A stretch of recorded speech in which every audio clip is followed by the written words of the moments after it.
Philomena Udogun.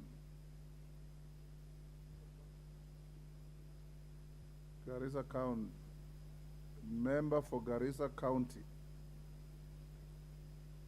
the women representative. We'll put it aside. Next, member for Saboti, Honorable Kale Bamisi.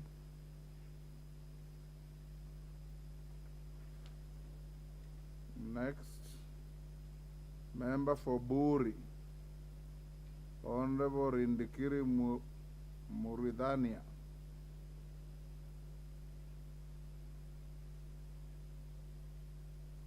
Next, question 055, I'm informed the questioner requested for deferment, it's deferred. Next, question 076, nominated member, Umulher Harun.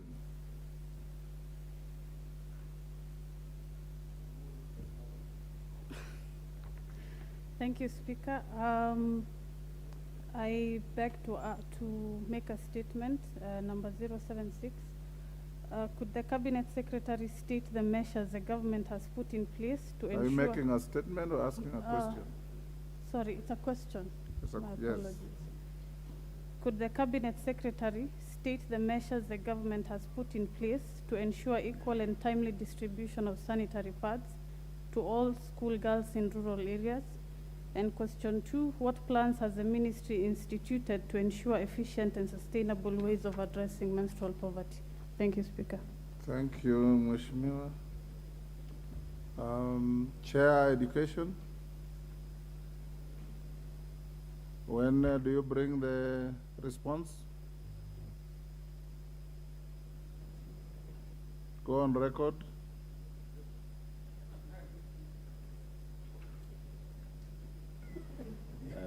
Thank you, Honorable Speaker.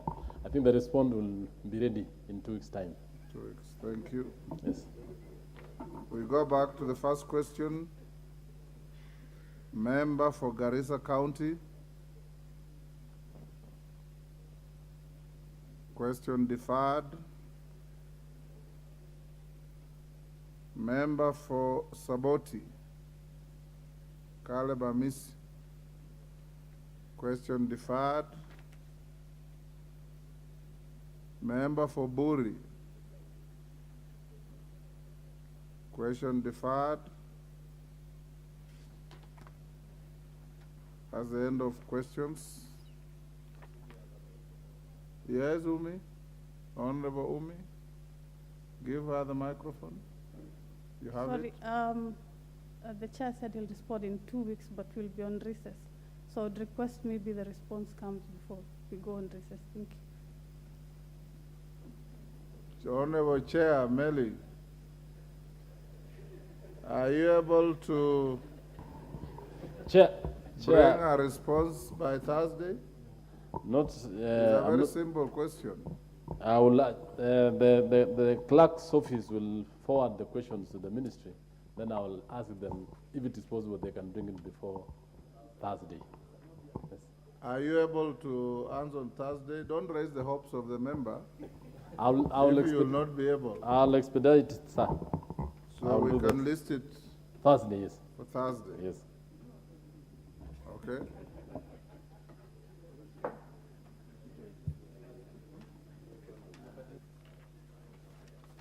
Next.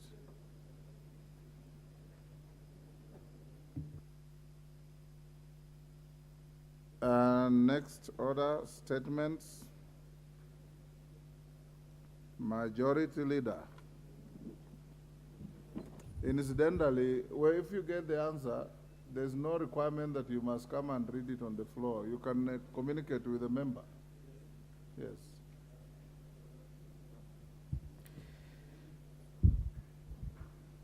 Honorable Speaker,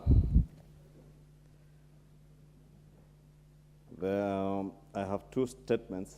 Maybe with your guidance, there is a one on NGCDF and there was also a response. Let me do the NGCDF one. Okay. Honorable Speaker, pursuant to the provisions of Standing Order 44, 2B, I rise to issue a statement on the progress regarding the submission of nominees to the NGCDF committees from the National Government Constituency Development Fund Board for the National Assembly approval. Honorable Speaker, on 15 September 2022, the National Government Constituency Development Fund Board issued a circular regarding the appointment of members of the National Government Constituency Development Fund committees. The deadline given by the board for submission of proposed nominees from the respective constituencies was 30th October 2022. Honorable Speaker, as at 28th November 2022, the board had received names of proposed members of National Government Constituency Development Fund committees from 283 constituencies as follows. 283 constituencies have been processed and submitted to the National Assembly for approval pursuant to Section 43(4) of the NGCDF Act 2015, and attached as Annex number 1, and I'll be tabling this, Honorable Speaker, is the entire list of the 283 constituencies. Another 3 constituencies are in the process of being analyzed for compliance before being transmitted to the National Assembly for approval. Again, attached as Annex number 2, Honorable Speaker, to avoid just going through the list. Honorable Speaker, Kandara constituency, which is awaiting a by-election, is among the said 6 constituencies, as well as Garissa Township. The board shall therefore analyze the said constituencies' resubmitted list of nominees upon conclusion of the upcoming by-elections for those 2 constituencies that have by-elections. 3, Honorable Speaker, 4 constituencies are yet to submit their respective lists, and they appear as Annex 3. It is worth noting, Honorable Speaker, that the board is coordinating with its officers to fast-track submission of nominees for analysis for conformity with the NGCDF Act and its regulations before presentation to the National Assembly for approval. Garissa Township is also, as I mentioned, is also awaiting a by-election and is among the said 8 constituencies. The board shall therefore analyze the said constituencies list of nominees upon conclusion of the by-election also for Garissa. Honorable Speaker, the details of the submission status are summarized in the tables annexed to this statement showing their respective statuses.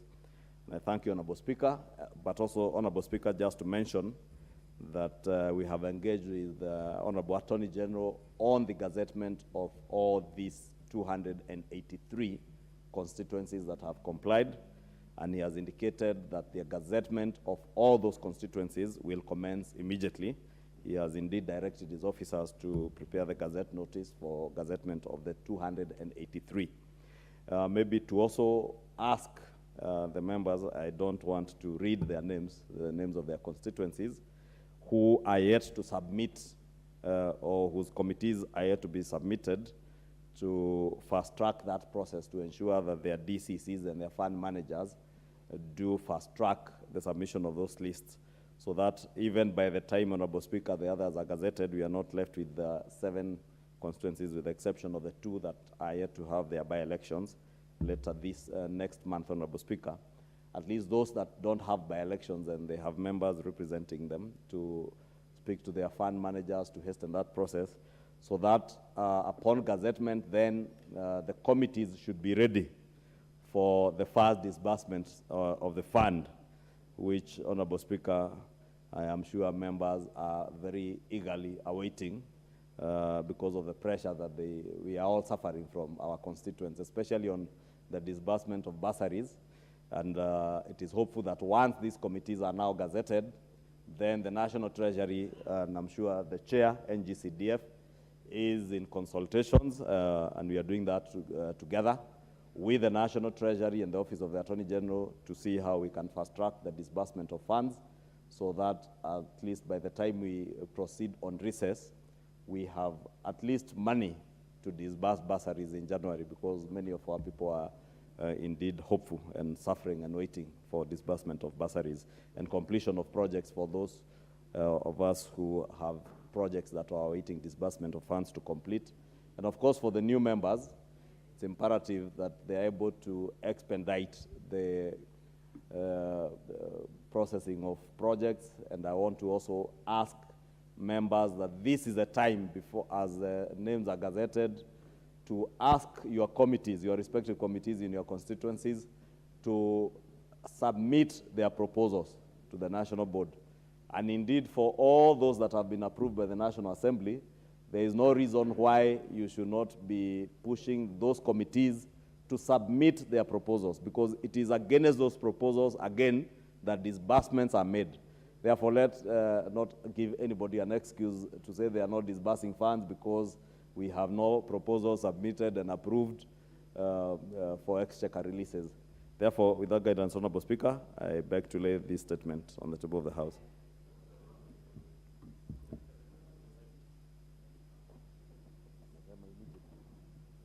Honorable Mulyungi, when you want to catch the Speaker's eye, it's not in any standing order to raise your hand. There is a button for intervention. Thank you, Honorable Speaker. Yes. If you look at your machine, Yes. you'll find the button on intervention had been pressed. You are not there. Honorable Speaker. Honorable Mulyungi, you are not there. I've given you the floor. Sorry, I wonder what's wrong with these machines. Being the architect and the designer of this house. Machines don't lie. You are not there, but go ahead. I wonder what could be wrong with the machines. Honorable Speaker, following what the majority leaders tabled in this house, is he trying to insinuate that the gazettement of the members of ancient CDF committee are tied to the disbursement of the funds to the constituencies? Can he be clear? Because from what he has said, it looks like those members have to be gazetted before the funds are disbursed to the constituencies. Are you seeking clarification or you're asking a question? Clarification. Or you are raising a challenge? Clarification, Mr. Speaker, sir. You are seeking clarification. From the majority. Majority Because leader, you've heard what the member has asked? Honorable Speaker, you know, the Honorable Mulyungi knows I am good with my language, and therefore I don't need to insinuate. I state, and I made a statement.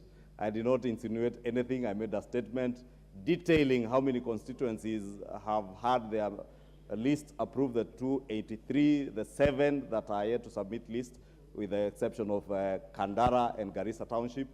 And of course, I also indicated that we should not give anyone an excuse. And I use the word excuse. I don't know where the member was, what he was listening to. That was not to insinuate anything. It was just to say that we should not allow anybody to use that as an excuse. But of course, it's also equally important for the Honorable Mulyungi to appreciate that it is not the Member of Parliament, it is the NGCDF committee at the constituency level. And it's important even because of those who have taken NGCDF to court to understand that it is not members of this house who manage NGCDF. It is those committees. For them to even be able to sit and expedite the utilization of NGCDF funds, they have to be duly gazetted. I think that is rather clear that they have to be gazetted for them to be able to even submit proposals to the board to use those proposals, then to make exchequer requests based on the projects that are submitted. So it was just by way of advising, especially for the benefit of our new members. And the Honorable Mulyungi does not qualify to be among any of the new members.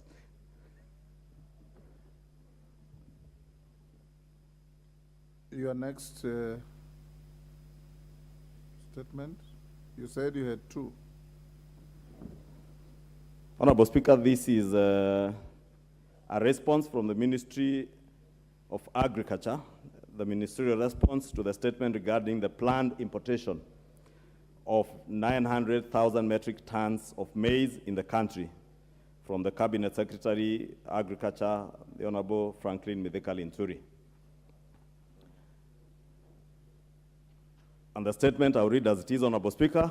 It was addressed to the chair because I think the minister thought the question should have gone to the chair, not to the leader of majority. The statement that was sought by the member for Pokot South, the Honorable David Kosing. On 25th November 2022, the ministry received an invitation from the Clerk of the National Assembly to appear before the Departmental Committee on Agriculture and Livestock to provide a response to a statement regarding the planned importation of maize in the country by the Honorable David Kosing, MP. I wish to give my response on the matter raised by the Honorable Member in the following order. 1, on introduction, the ministry has a mandate to ensure national food and nutrition security for all citizens at all times. The ministry monitors and analyzes agriculture food systems with regard to the national food policy implementation, food availability and accessibility, and early warning signals on food production, stocks, marketing, prices, quality, importation, research, and capacity at all levels to inform decision-making towards realization of national food and nutrition security. The government supports the progressive realization of the right to adequate food for national food security as provided for in the Constitution. This entails ensuring that quality food is available in sufficient quantities to satisfy the dietary needs of individuals, free from adverse substances and accessible in ways that are sustainable. The government has the obligation to protect individuals' cultural means to access their food in adequate amounts and quality, and proactively engage in activities intended to strengthen people's access to and utilization of resources to meet their food needs. Honorable Speaker, the ministry also acknowledges that responsible investment in sustainable agriculture and food systems is essential for enhancing food security and nutrition, and in supporting the progressive realization of the right to adequate food. Our national food systems transformation pathway encompasses all aspects of food insecurity, ranging from economic, social, and environmental drivers, and values incentivizing all actors along the value chain, facilitating a conducive policy environment to fulfill our food and nutrition requirements sustainably, while guaranteeing that opportunities for food security and nutrition for future generations are not compromised. On statement of the problem, Honorable Speaker, despite efforts by the ministry, our food production has remained below our consumption needs. Consequently, imports of most of our staples, maize, wheat, rice, and edible oils have correspondingly increased in tandem with our consumption demands. Kenya is not self-sufficient in maize production, with an average of 4 to 6 million bags imported annually to meet the total demand for both human consumption and animal feed production. Most of the maize is imported by the private sector and relief agencies. Currently, the national maize balance sheet projected to end of January 2023 shows a surplus of about 14.8 million by 90 kg bags, only after taking consideration of the expected long rains, harvests, and monthly consumption needs. This balance is inadequate to take us to the next significant harvest in August or September of next year, 2023. With our monthly utilization of about 3.5 million bags, human consumption and other utilization, the surplus stocks could last about 4 months, up to April of 2023.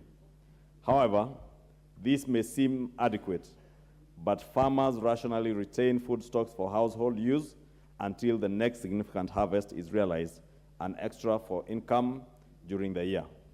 Hence, most of the surplus stocks after January will be available mainly amongst the farming households in the North Rift parts of Kenya, parts of Western and South Rift counties.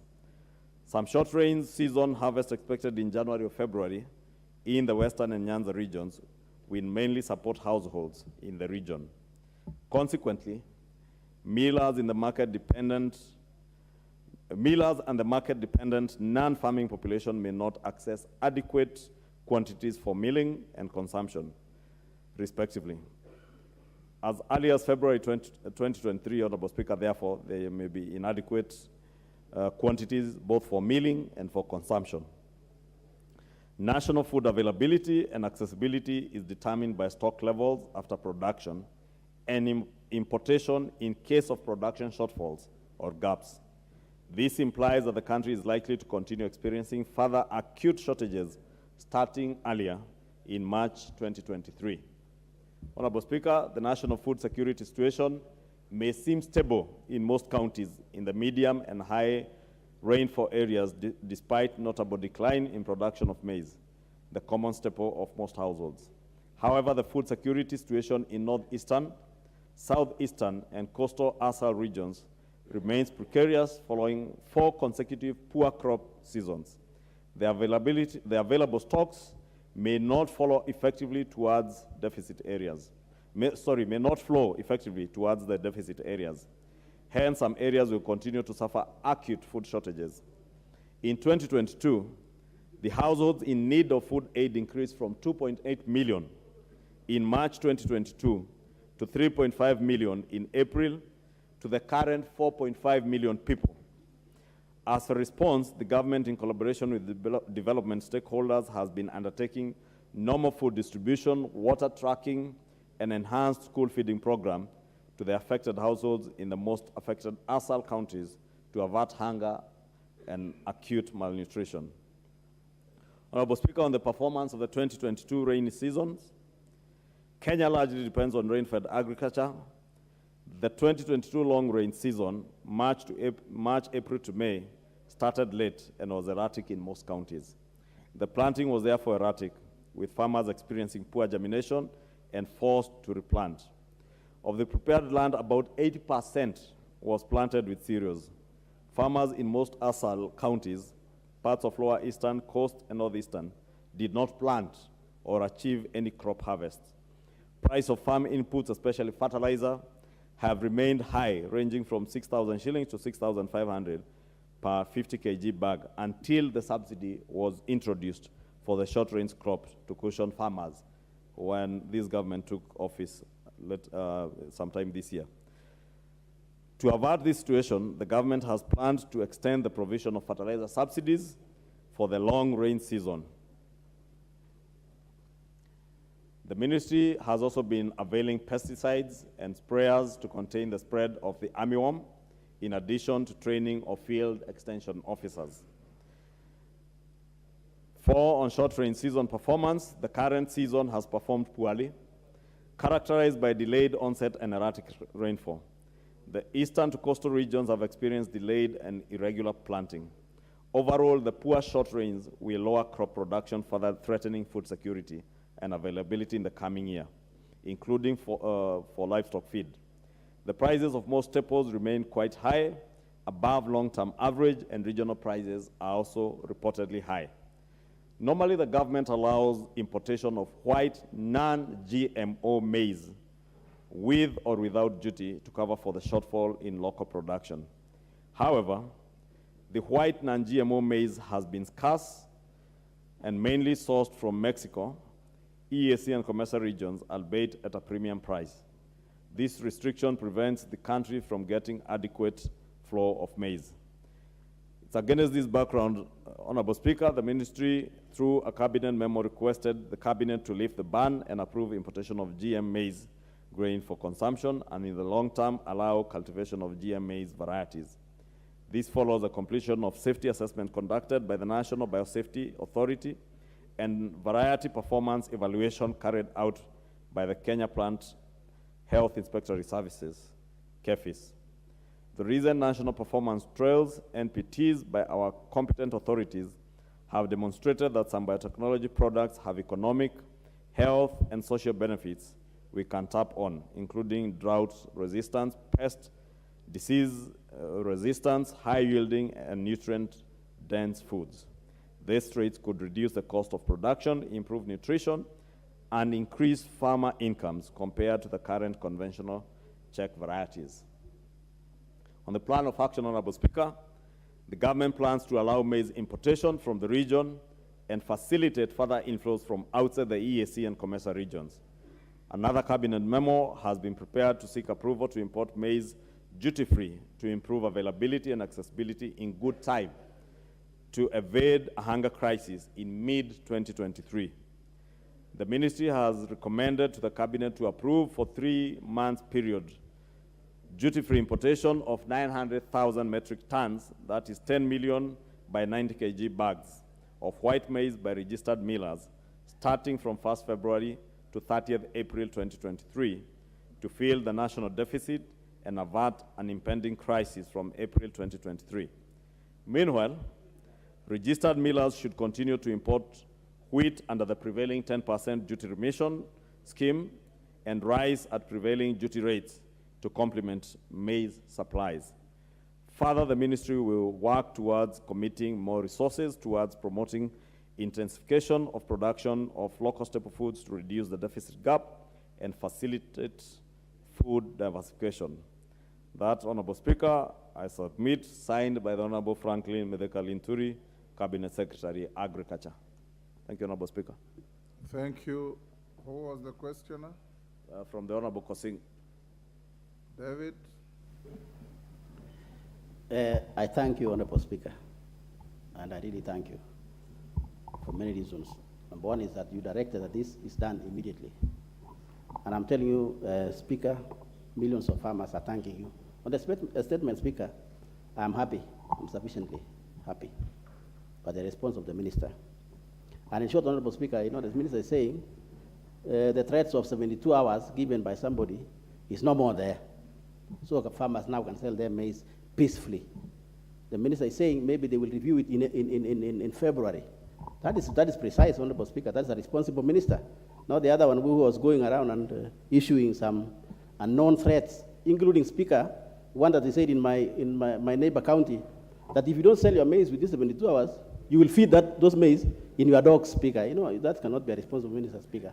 Now the farmers all over the place now are aware, and this is the house of record, this is the house of the people, that the farmers can sell their maize peacefully until maybe February next year. They can review that, and mid next year, Honorable Speaker. Therefore, that statement is very fundamental, and Kenyans now know who is in charge of agriculture. It's Honorable Linturi, not, let me not say him. I thank you, Honorable Speaker. I'm happy with that statement. Thank you. Yes, Honorable Chepkonga. Thank you, Mr. Speaker. At least that is a very fair statement from our very good friend, the Honorable Linturi. He has at least clarified the issues that were running up and down. But, Mr. Speaker, I was going to raise a different issue. You remember, Mr. Speaker, that you undertook that you will amend or this House will amend the standing orders. I know the majority leader is doing exemplary very good in terms of presenting the statements from the minister. But it would be better, Mr. Speaker, when we hear from the host itself. When will these standing orders be amended to allow the Cabinet Secretary to appear in this House, so that if we are not satisfied with the question, we ask a supplementary question, Mr. Speaker, until we are totally satisfied that the issues that are of concern to the people of Kenya have been answered satisfactorily. Thank you, Mr. Speaker. Honorable Chepkonga, isn't that matter before the Rules Committee to which you are a member? Or you are not a member? The matter is before the Rules Committee, and the Speaker is the chair of the committee, and we have given ourselves a task to complete the amendment to the standing orders by the time we come to the next session, after recess. Yes, Honorable Emilio Odhiambo. Thank you, Mr. Speaker, for giving assurance as the chairman of the Rules Committee. But, Mr. Speaker, I just want to show concern that the chairs of various committees are getting an excuse, getting away with not responding adequately. The last parliament, we were here for 5 years, and we were able to get at least nearly sufficient answers. So as we are waiting for the Rules Committee to make those amendments, can the chairs of the committees up their game or leave for others who can do the work in the meantime? Because this is not, you didn't come for a ride in the park, Mr. Speaker.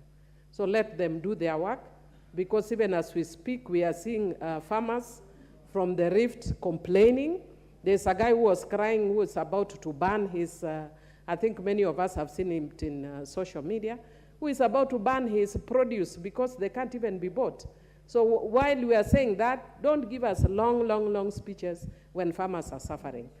Let them deal, and even if necessary, let the CSS meet in committees. They don't have to come and meet us in the whole house, especially when you have a monumental crisis like this one regarding maize. Thank you, Chair, Mr. Speaker. Honorable Millie, committees are under very clear standing order direction. They can summon, invite ministers at any time they want to talk to them, to interrogate them, and bring any information they get to the floor. The Honorable Member for Madare? Yes, Olwach?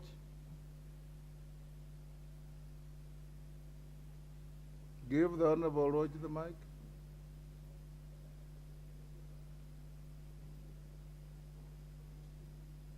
Olwach, you can't be traced on the screen. There's one near you, flipping. There you are. Let me use this one. Thank you, Honorable Speaker, as I acknowledge the response given to Honorable Posing's question. Honorable Speaker, the House will recall that these issues arose out of a motion of adjournment last week in which we discussed larger issues, much larger than the question of maize, and issues arising from the safety and health implication of importation and the lifting of the ban. Subsequently, Honorable Speaker, I did write a letter to your office under Standing Order number 259C, requesting that through you, the House Business Committee considers forming a House ad hoc committee, an ad hoc committee that can be able to inquire into not only just the issue of maize, part of which has been responded to, but the other larger questions which are health-related, environmental-related, and which are cross-cutting between a number of committees. Honorable Speaker, I was waiting for guidance on this matter from you. Thank you. I indeed received your request, Honorable Watch, and the guidance is on the way to you. Thank you. Honorable Sunguli. Yeah, Mr. Speaker, I also want to join in thanking this, the Leader of Majority for this statement he obtained from the Ministry of Agriculture. You remember when we were debating, I did say also that, in fact, the correct minister to address these issues was the Minister for Agriculture, because this is not a trade issue. But be that as it may, Mr. Speaker, I realize from the statement, from the answer, that the minister intends to open this window in February. That, in fact, will be having responded only to the North Rift farmers. Those of us who come from the South Rift will be harvesting our maize in February. And if the imports are opened in February, that will have brought the problem back to us. I would like to urge the Leader of Majority to advise the minister that this window should be open after the maize from the South Rift has been exhausted, which will be perhaps somewhere in May, so that we avoid this issue of thinking that the only farmers who are there are those from the North Rift, and that once the problem of the North Rift has been solved, then the South Rift can sort itself. The Honorable Member for Keses.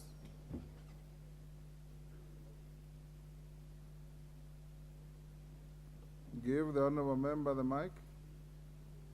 Thank you so much, the Honorable Speaker. Allow me to take this opportunity to thank the Leader of Majority for the good work he has done. He has actually demonstrated that we have a government that can listen to the plea of the people, because as at last week, the ultimatums that were being given were actually drawing farmers to a ring of anxiety. And as I was at home over the weekend, there were a lot of unanswered questions from the farmers as to what will happen to their crop. Say a case, what Millie Otiamba said, others were actually expressing their frustrations. Now, with this good answer that is settling our farmers and giving hope that the crop or the cereal will be offloaded to market, I'm looking at a situation, Mr. Speaker, sir, that the same traders, because the government has not demonstrated what modalities are they going to put in place to facilitate the actual mopping of the maize crop from farmers, meaning they are leaving to the mere mercy of the traders and the millers, the force of supply and demand.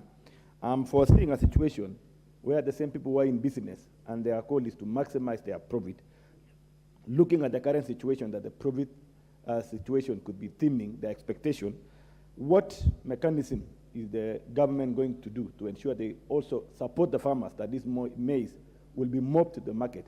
Is it either going to plan to open up cereals so that we can mobilize them on the floor to the area of need? Because now you see the level of trade is very low. These traders can decide to go slow, awaiting 2 months. It's not far. February is not far, to ensure that they take advantage of the cheap imported duty-free maize. And in the long run, they succeed their business at the expense of the farmer. So my issue and my follow-up to the leader majority, probably the minister should expand to the members of Kenya, to farmers, and not only North Rift, even to the South Rift, all farmers, that indeed the government is taking a direction that is going to support them and ensure whatever farmers have in their stores, what they're harvesting, are going to reach the market within that given time frame. Thank you so much. Majority, I hope you are noting that. Honorable Bowen.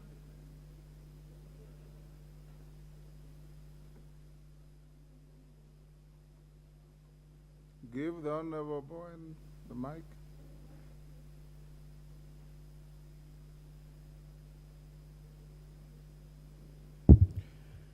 Thank you, Honorable Speaker, for giving me this opportunity. And I want to appreciate the Leader of Majority for the responses obtained from the Cabinet Secretary for Agriculture, the Honorable Inturi. Mr. Speaker, the statement read by the Leader of Majority has given a lot of hope to maize farmers in the country. Mr. Speaker, for the last 1 week, there's been a lot of frustrations across the country. Because the statements made by the Honorable Moses Kuria, the CS for Trade, was really very frustrating, telling farmers they need to harvest within 72 hours or their maize will not be purchased by the government. Again, number two, the Honorable Speaker, there's been a kind of a deliberate attempt to kill the production of maize in this country. Mr. Speaker, in the last Parliament, and especially the last supplementary budget, there's been no a single coin which was allocated to the strategic grain reserve to purchase maize from the farmers. Mr. Speaker, we are the government who went out campaigning on what is called the guaranteed minimum returns. We told our farmers we don't want to subsidize consumption, we are going to subsidize production. But after subsidizing the production again, and we have a very good produce, we are again frustrating the same farmers that we are not going to buy from you, we are going to import from, I don't know from where. Mr. Speaker, many Kenyans, as we speak, are dying of hunger in the northeastern and many parts of the country. We have also got some even funds. There are a lot of donor funds which has come into this country to help those people starving because of famine. Why can't we use that money to purchase and mop all the maize in the North Rift and have those farmers get money?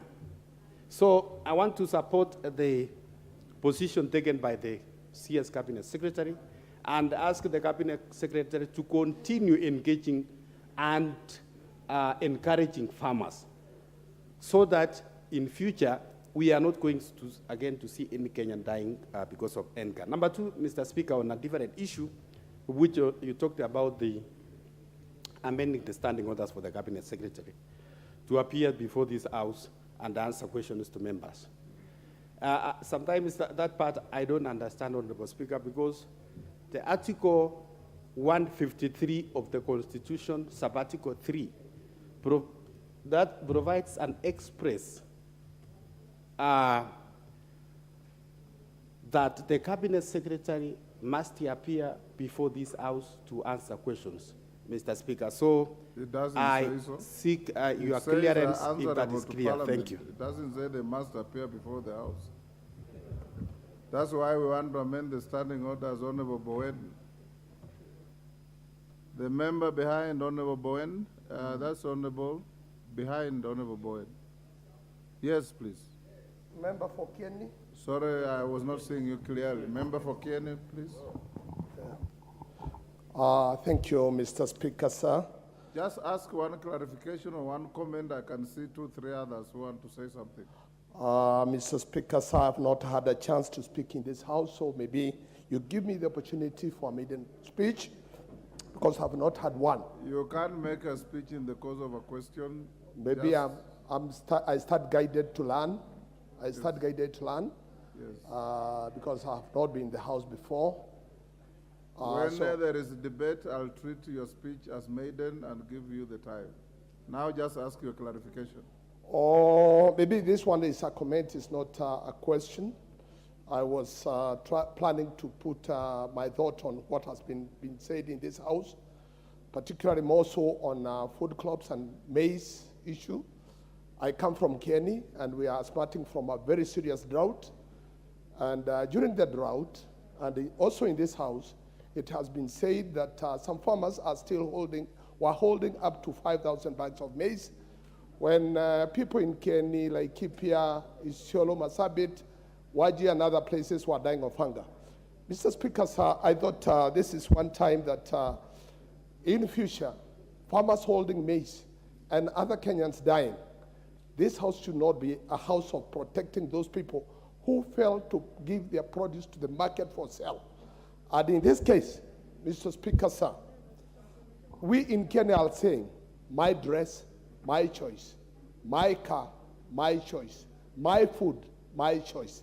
In this case, when we were dying, we were not able to differentiate between what is GMO and what was not GMO. Mr. Speaker, sir, if you allow me to just quote from the historians, when the late Mao Zedong was the president of China, and China was in serious hunger, these people were not used to eating frogs, dogs, and other kind of foods.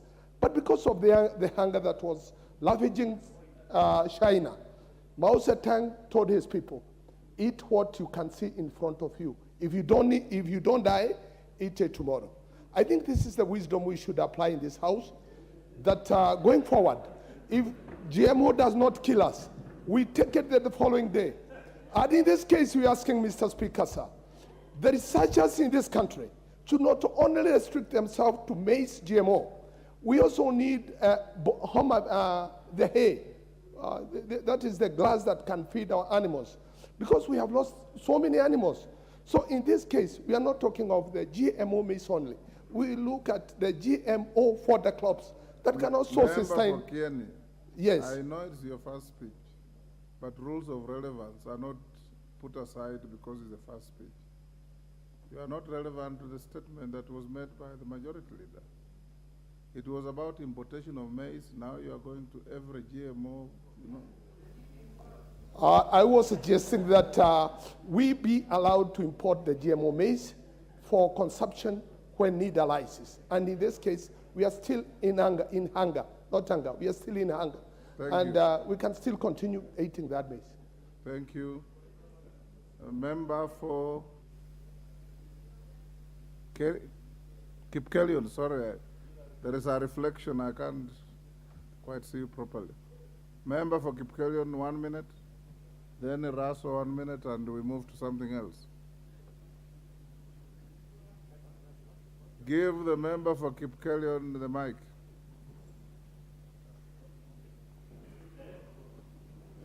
Thank you, Mr. Speaker. While I want to appreciate the response from the Leader of Majority, I want to ask that the government treats this particular season when this crop was farmed, Mr. Speaker, as a unique season. This is the time the farmer bought fertilizer for around 7,000 shillings. And therefore, to break even and leave them to the masses of the farmers will not cushion their costs and will not cover their expenses, and the farmers will incur a lot of losses. Mr. Speaker, I was seeking that the Leader of Majority could even seek to advise the ministry to bring a supplementary budget to help these people mop up the maize and store it in the strategic grain reserves. And after mopping up in the North Rift, they mop up in the South Rift, and then assess the need and the balances that the nation requires, and then import on the basis of informed information, Mr. Speaker. That is my clarification. Thank you. Russell? Thank you very much, Honorable Speaker. Honorable Speaker, I want to thank the Leader of Majority for his response. But the more you listen to honorable members, the more you see that we live in two different countries. A country where half is hungry, a country where half is hoarding, and telling the government, don't bring in maize. So what happens to those who do not have food? I think going forward, what the minister should be guaranteeing this country is that there is enough food in the country for those who have ability to purchase, that they're able to purchase, and those who the government is able to provide relief, there's enough maize in the market. Secondly, I think the issue here is about production. What the good minister should go ahead and say is that going forward, there's enough subsidies for higher production so that the farmers don't sit on bags of maize. Thank you, Honorable Speaker. Last, who is it? Ruku? Honorable Ruku? Kamket? Wewe una nini kwa mahindi? Roku, give Honorable Roku the mic. Thank you, Mr. Speaker. I think, Mr. Speaker, it's not appropriate to condemn the Minister, the Cabinet Secretary of Trade, because this country we have entrepreneurs who are very busy trying to do business on behalf of farmers. And if farming of maize is very expensive in this country, I think farmers can resort to other crops which can also yield income for the household. It is important for not to twist the government when we have some people in different parts of this country facing hunger. If there is maize, and these farmers are saying this maize must be bought at this price because of fertilizers and other costs of farming, and we can be able to get the same maize from other different parts of the world at a cheaper cost. Yes, the rules of demand and supply, Mr. Speaker, must apply. Ruku, there's a point of order. What is out of order? Thank you, Mr. Speaker. I think this house is a house of record. Is it in order for the member standing to regard that government is being twisted? I think that is while it is undertaking its role as a government to ensure it supports the producers as well as the consumers. I think the right word should be used. In this case, nobody has come in to twist the government, and the government cannot be twisted. Thank you. Honorable Ruku, the farmers have no capacity to twist the government. I stand guided, Mr. Speaker. Thank you. The rules of the demand and supply, Mr. Speaker, it is important to allow to apply in the market.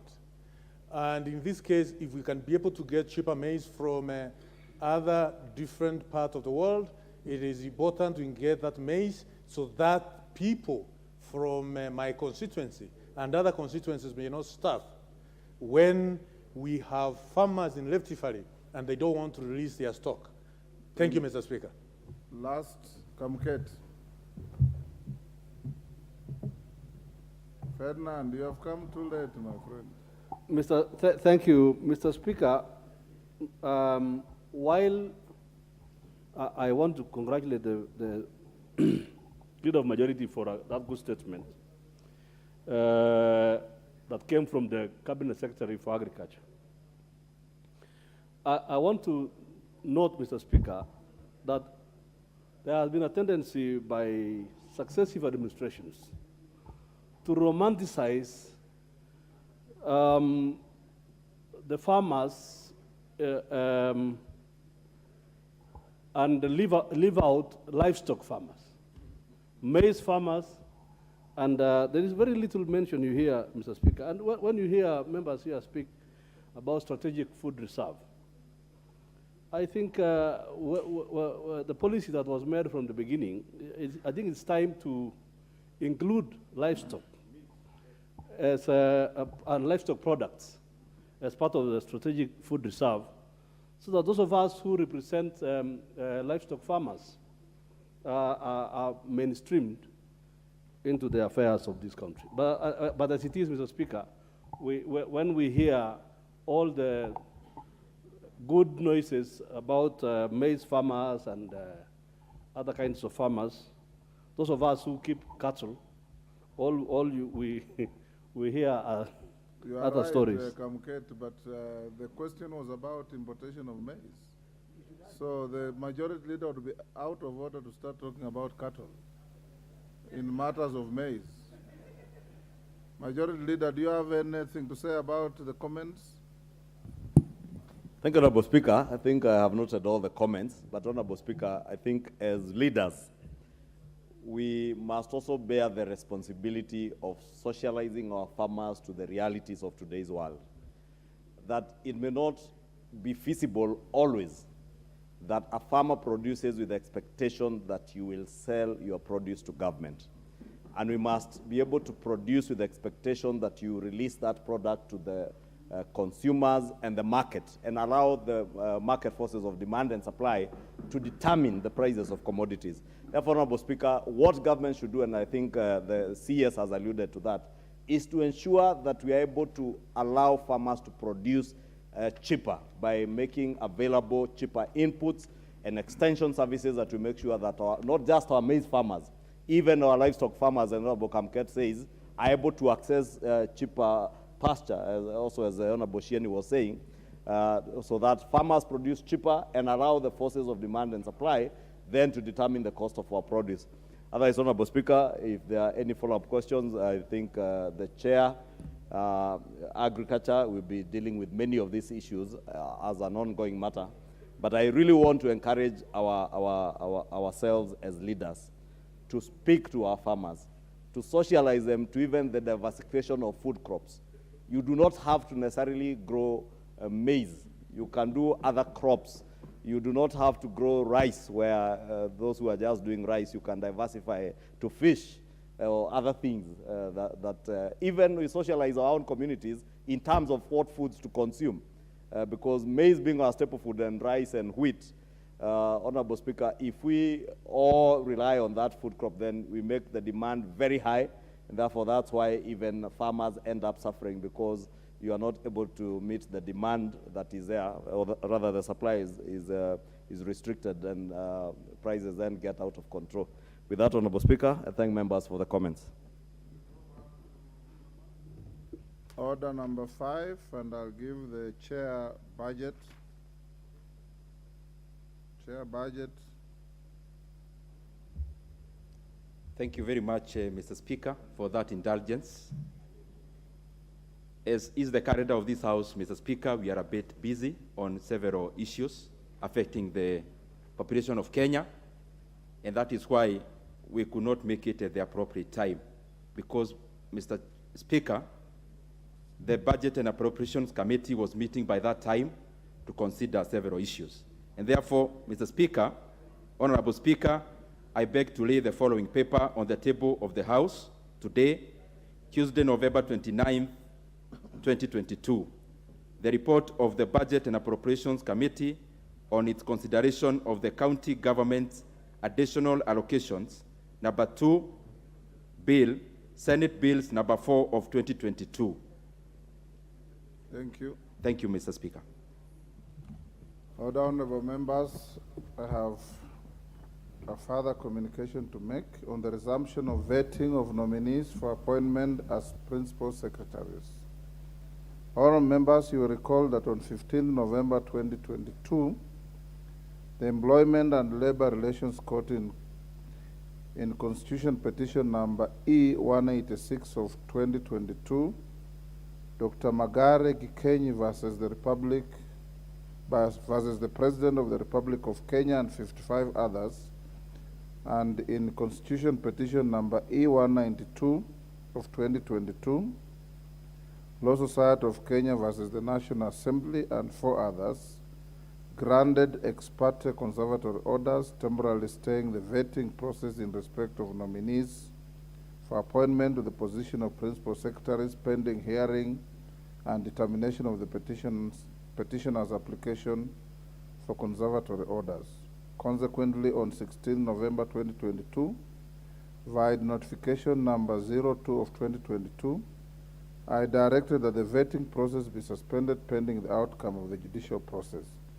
This was informed by the appreciation of the provisions of Article 3.1 of the Constitution, which places an obligation on myself and indeed the House to respect and uphold the Constitution, and in particular by abiding and upholding the rule of law. Further, I directed our litigation counsel to move the concerned courts to set aside the ex parte orders based on various legal grounds, and more particularly on lack of jurisdiction on the part of courts to interfere with active parliamentary processes.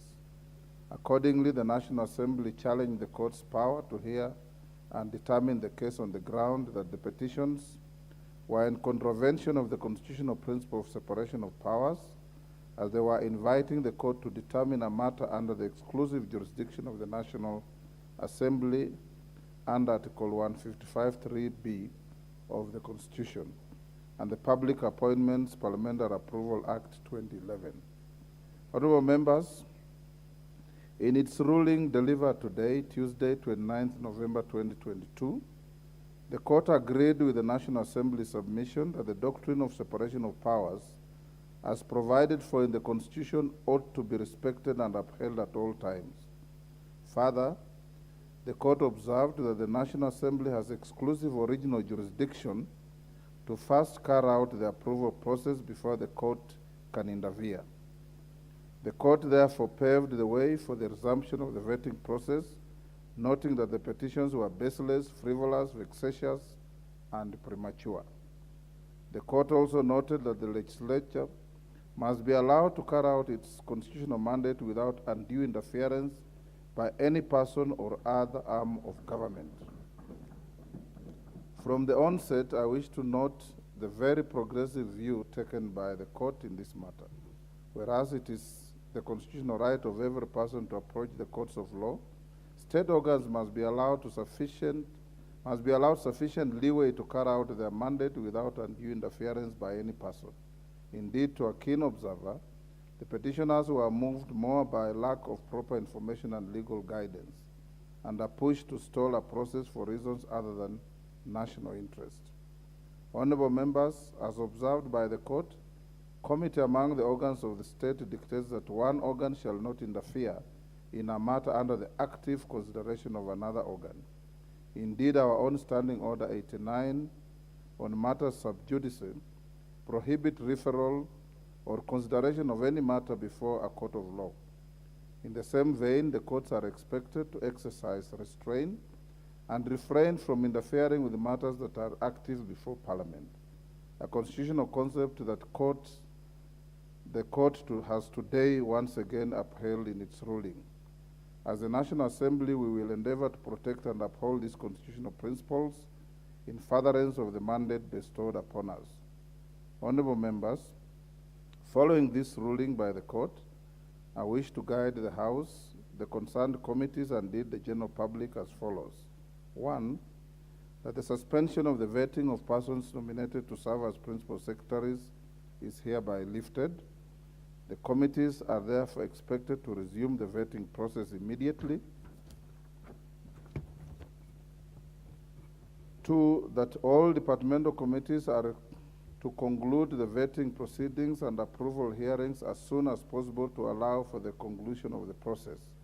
In any case, noting that the House will be commencing the long recess on 2nd December 2022 in accordance with its calendar, it is expected that the committees will hasten the process and report to the House by the end of the morning sitting of Thursday, 1st December 2022, to pave way for consideration of the various approval motions by the House. I thank you.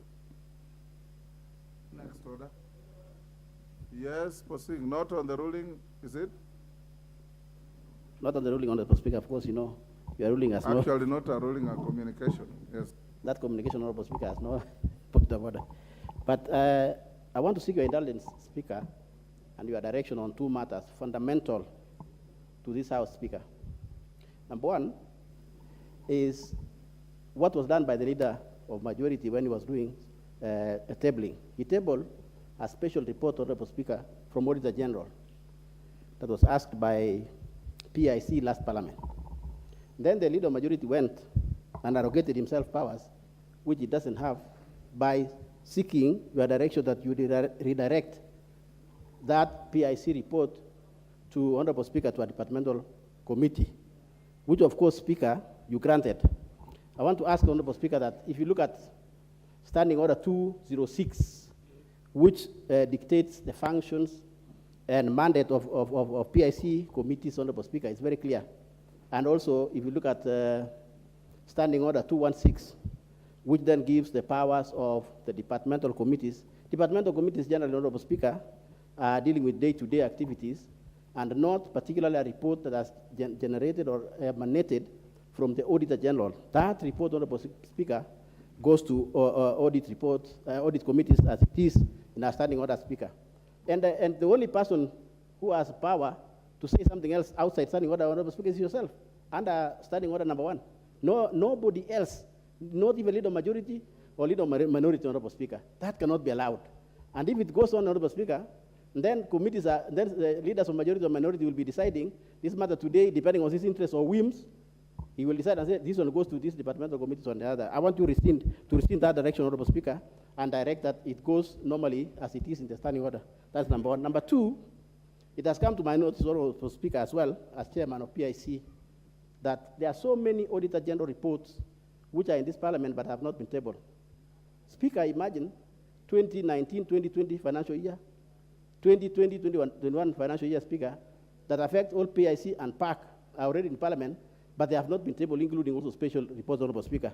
I want to seek your indulgence on those two, so that it allows this PIC and the PAC committee, Speaker, to be able to also sit down and do work plan. We can't do work plans, Honorable Speaker, without the direction. And you know, these committees, they are only doing reports from Auditor General. We can only emanate our mandate from there. Without those reports, Honorable Speaker, then all PICs and PAC committees have no role in this Parliament, this Speaker. I want to seek your indulgence in those two issues. One, that you direct that it comes to the PIC report, that anomaly is run by the legal majority, and that all reports are tabled, so that by the time we are going to recess, that we can have work to plan and work, Honorable Speaker. I thank you. Honorable Posing, on the first one, I'll look at the Hansard and see what I directed and communicate to you tomorrow. The second one, Majority Leader, is there a pile of Auditor General reports in either your office or the clerk's office? And if there are, what are you doing about it? Give the Majority Leader. Honorable Speaker, on the question of any pending audit reports, Honorable Speaker, I think we are tabling those audit reports as they come. And unless the chair is privy to information that he could bring to my attention, because in my office I have none that has not been tabled, including those that we got last week, Honorable Speaker, have been tabled. So unless the chair of PIC has any other information, Honorable Speaker, but also more important, Honorable Speaker, in relation to the matter the Honorable Kosing has raised, there was a question, Honorable Speaker, last week. I was just trying to see if I could get it from last week's order papers, I think on Thursday, by the Honorable Gishimu, that related to the matter being addressed by that report. And that is why, Honorable Speaker, I did ask, since that question was only asked, and I'm certain the Honorable Kosing was not in the House when that question was asked, because the question related to the matter in hand, and that is why I did request the Honorable Speaker to have that report before. And this is not a financial matter, Honorable Speaker, it is a policy issue. And PIC does not deal with any policy issues in relation to even state corporations. Policy matters, Honorable Speaker, should and must be dealt with by departmental committees. And therefore, because it was a policy issue, that is why, Honorable Speaker, I did request that the Honorable Speaker, you do direct that it be placed before the committee to be able to answer the policy question that was raised by the Honorable Gishimu Githinji last week, either on Wednesday or Thursday, Honorable Speaker. I wish I could have gotten the order paper.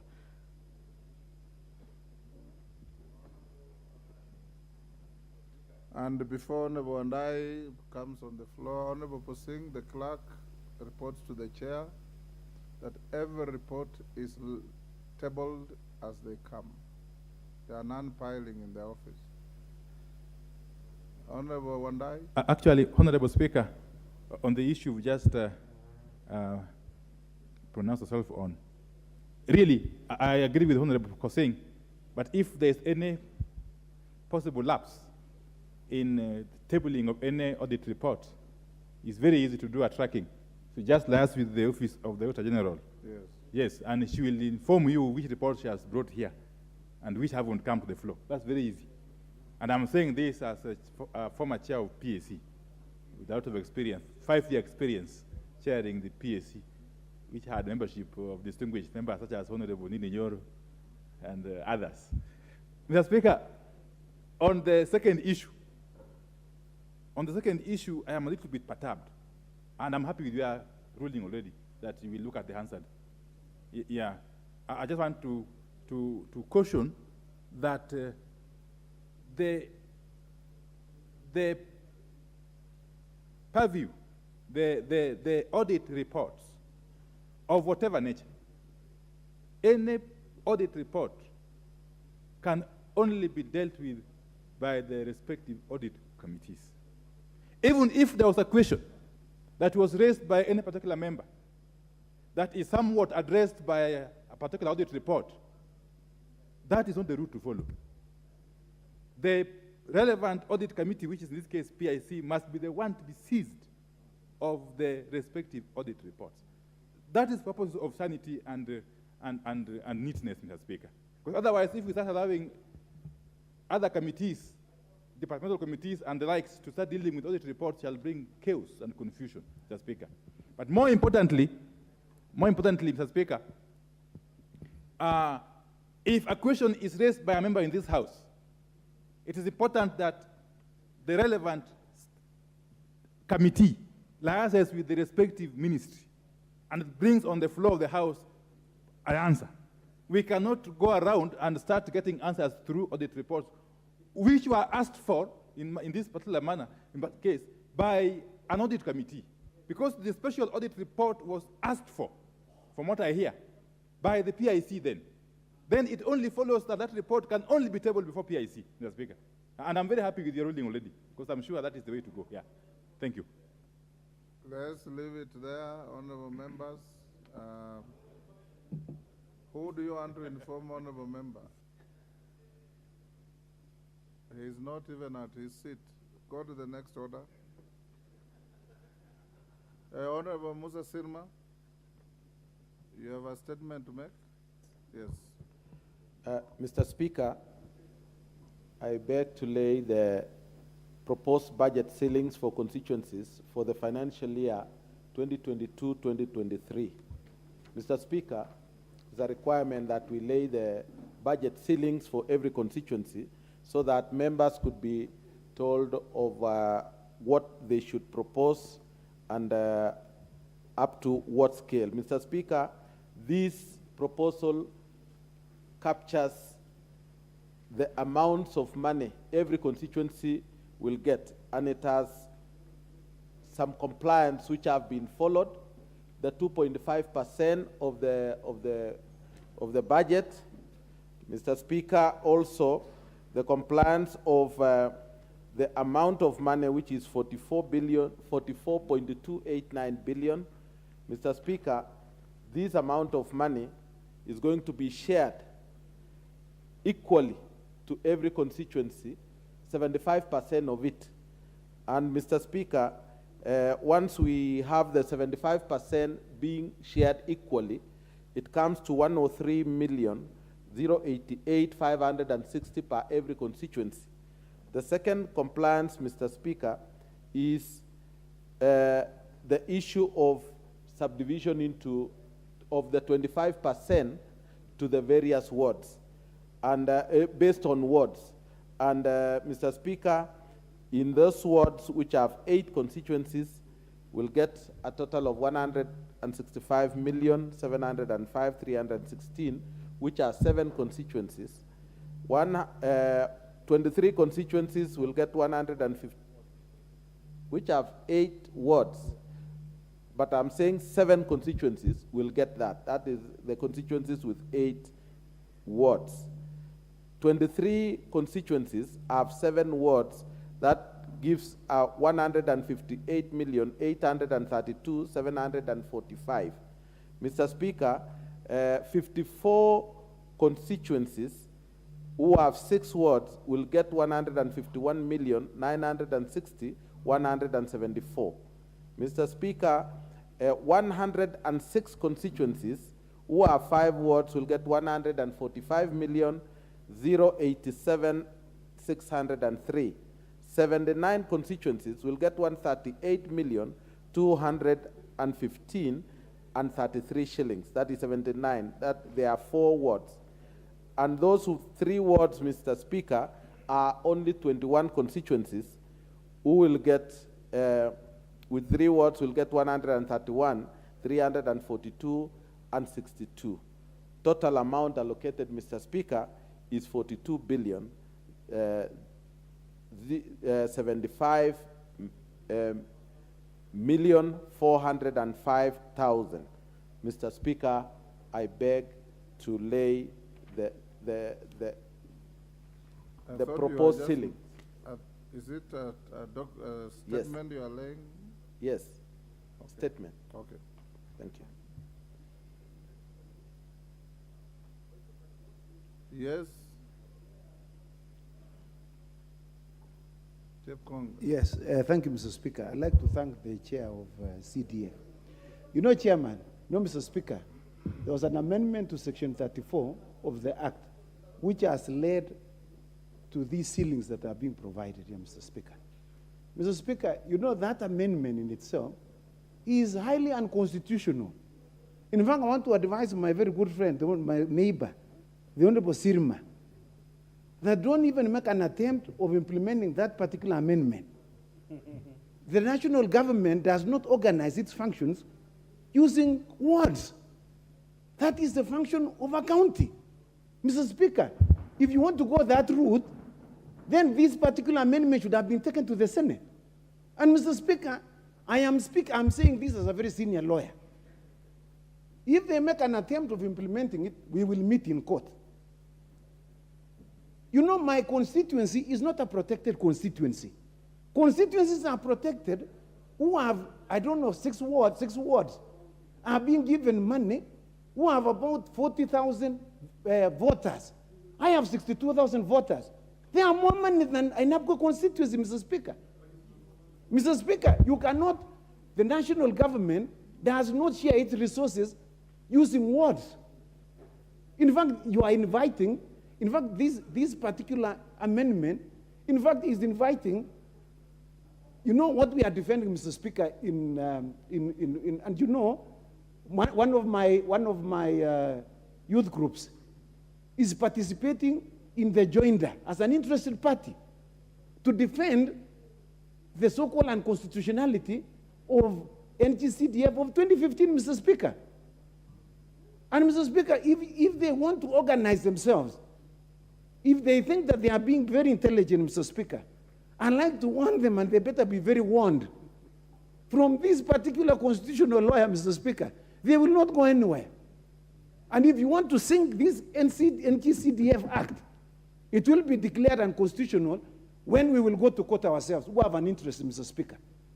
The government, national government, does not organize the distribution of its resources at the ward level. That is the function of the county. When you make an unconstitutional amendment and then you come and tell us one constituency will get 164, that is discriminatory. That goes against Article 24 of the Constitution, Mr. Speaker. It is a very simple thing. In fact, Mr. Speaker, you don't have to go to do masters on this. You need just to go and do constitutional law, which is 101 in first year, Mr. Speaker. Mr. Speaker, and I have spoken to the chair of, I have spoken to the CDF CEO, I have spoken to this very good chair who is my neighbor, and I have told him the landmines that he's participating in, Mr. Speaker.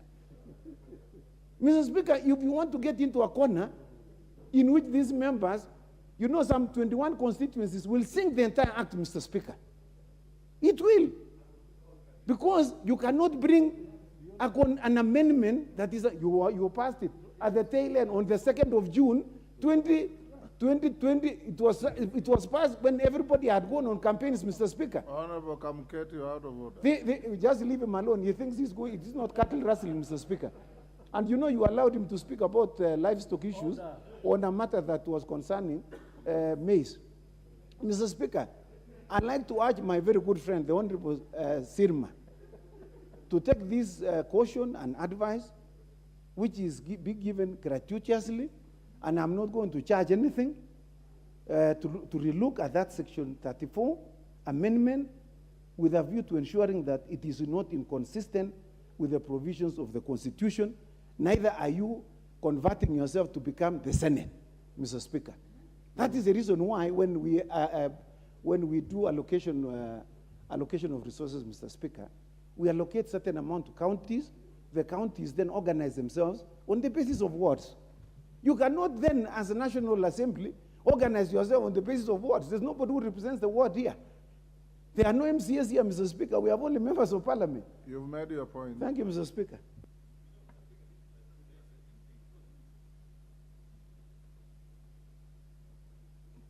Honorable Wandai.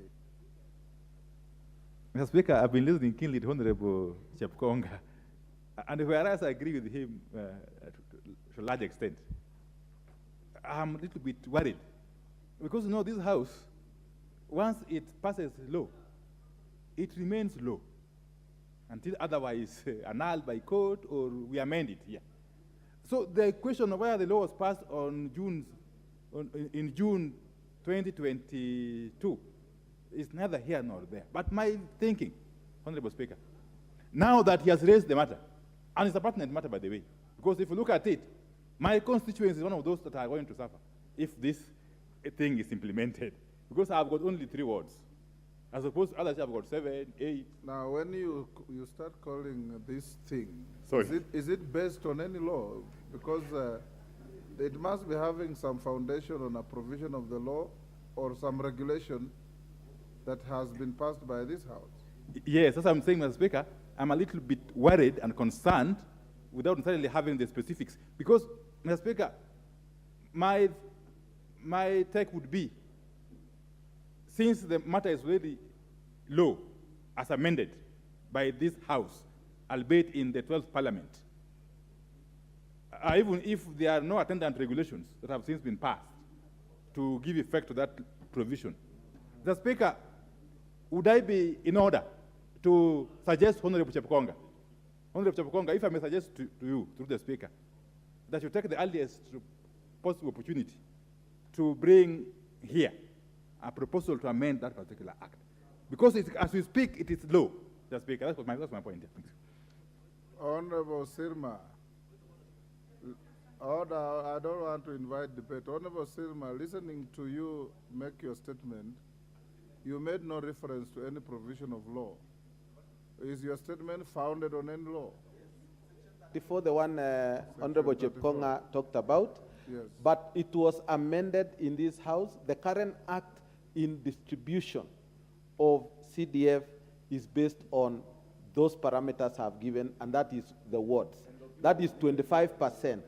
And the members who are here, the only way is if you want to amend the act, because the first act was based on population, it was based on poverty index, and based on geographical area. So currently, Eseli Simiu moved a motion here and amended the CDF Act to be based on wards. Allocation 75% equal and 25% being based on wards, which before 75% was based, was equally, and 25% was based on poverty index and population. So it is just the same. Okay. And even the wards, Mr. Speaker, the creation of wards is based on population. I don't want to open debate on this. Honorable Rachel Nyamai. Thank you very much, Honorable Speaker. I would like also to add my voice on this and to say that it is true that the Honorable Chepkonga was not in the House when this matter was debated. And it is important for him to respect that the matter was brought to the floor of the August House and debated. And it has given again to some constituencies. Honorable Speaker, as I speak, I have 300 schools in my constituency. I know the Honorable Chepkonga doesn't have that number. And Honorable Speaker, there are constituencies in this city that have 10 schools, and they are given the same amount of money. So it has brought some fairness. It isn't much that has been added to these constituencies that have more than 6 wards, but it is an addition and it is a gain. And Honorable Speaker, when the Honorable Chepkonga was speaking, he was addressing they. So I do not know why he is trying to divide the honorable members of this House to 2 groups. Honorable Chepkonga, I think, with all due respect to you, Honorable Speaker, I would like to advise that he brings out other parameters that can be used to make it better, instead of bringing a loss to those constituencies that have already gained. Thank you so much for the opportunity, Honorable Speaker. Bindi, you will be the very last one. Thank you very much, Mr. Speaker. And I want to agree and concur with the other members that Honorable Chepkonga was not here when we debated and passed that particular law. And there is a basis, Mr. Speaker, because above what we do here, equity and equality, or semblance of the two, Mr. Speaker, is very important. This House, Mr. Speaker, as Honorable Chepkonga may want to argue, that we should, as national government, allocate money in terms of wards.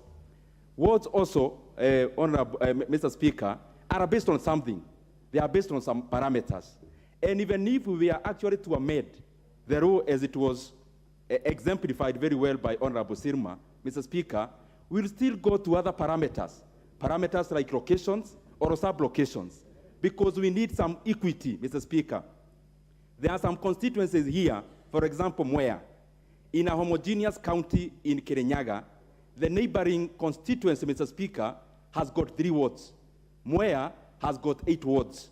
Mr. Speaker, some members here give bursaries to a tune of 10,000 for day schools. Others could actually, Mr. Speaker, only manage a partly 2,000 for day scholars, Mr. Speaker. Whatever side we may want to pull the blanket, Mr. Speaker, we need some semblance of equity, and I think this formula is towards that direction, Mr. Speaker, so that we have some level, Mr. Speaker, playing ground. And also, on the basis of 75% equal and 25% on the basis of wards. Actually, Mr. Speaker, the feeling of many members would actually prefer that we start from 0, Mr. Speaker, not from 75. And at the very best, Mr. Speaker, start on 50-50. 50% on equal, 50% based on other parameters, because we are here to also represent those other parameters. Clerk, next order.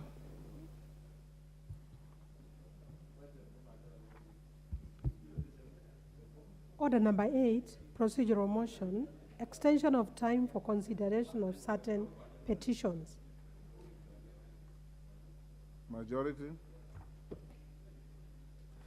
Honorable Speaker, I beg to move that pursuant to the provision of Standing Order 256A, on extension of period prescribed, this House resolves to extend the period for consideration of the public petitions reported on November 15, 2022, from the person specified hereunder, seeking the removal of commissioners of the Independent Electoral and Boundaries Commission, IEBC, pursuant to the provisions of Article 251 of the Constitution and Standing Order 230, by the Departmental Committee on Justice and Legal Affairs by a further period of 3 days, with effect from 29th November 2022. 1 petition by the Republican Party, 2 petition by Reverend Dennis Ndwiga Nthumbi, 3 petition by Mr. Geoffrey Langat, and 4 petition by Mr. Owor Steve Jerry. Honorable Speaker, I beg to move this procedural motion on behalf of the Chair of the Departmental Committee on Justice and Legal Affairs, who is in sitting. The committee is currently sitting considering some of these petitions, Honorable Speaker, and he has indicated that it may not be practical to have finalized within the timelines that were set of the 14 days, and therefore seeks an extension by a further 3 days to be able to consider these petitions and conclude the matter before they bring a report before the House. And with that, Honorable Speaker, I want to ask the Honorable Member for Molo, the Honorable Kuria Kimani, to second. Thank you, Honorable Speaker. The committee on the Jailer Committee is listening to the petitions by these various bodies on the removal of the 4 commissioners.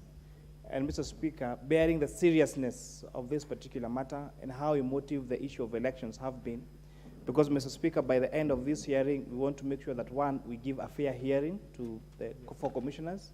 We also want to give sufficient time for the witnesses to come and address the committee and brings all the facts on the table. So the issue of these elections stopping our economic development and being a cycle of closing our businesses, closing of our schools can be put to rest for once and for all. And with that, Mr. Speaker, I second the motion. Well done, honorable members. Order, Sirma. Honorable members, I beg to propose the question, which is that pursuant to the provision of Standing Order 256A1, extension of period prescribed, this House resolved to extend the period for consideration of the public petitions reported on November 15, 2022 from the persons specified hereunder, seeking the removal of commissioners of the Independent Electoral and Boundaries Commission, IEBC, pursuant to the provisions of Article 251 of the Constitution, and Standing Order 230 by the Departmental Committee on Justice and Legal Affairs by a further 3 days, with effect from 29th November 2022. Petition by the Republican Party, petition by Reverend Dennis Ndwiga Ndumbi, petition by Mr. Geoffrey Langat, and petition by Mr. Owor Steve Jerry. What the question? Yes or no?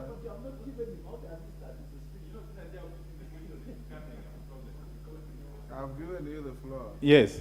Thank you, Mr. Speaker. And I knew because of your distinguished experience, you won't deny me a chance to speak on this very critical matter. In any case, putting a question requires the requisite numbers, Honorable Speaker, which I'm sure the members here know we don't have. Mr. Speaker, first and foremost, I have a very, very big issue with this motion as crafted.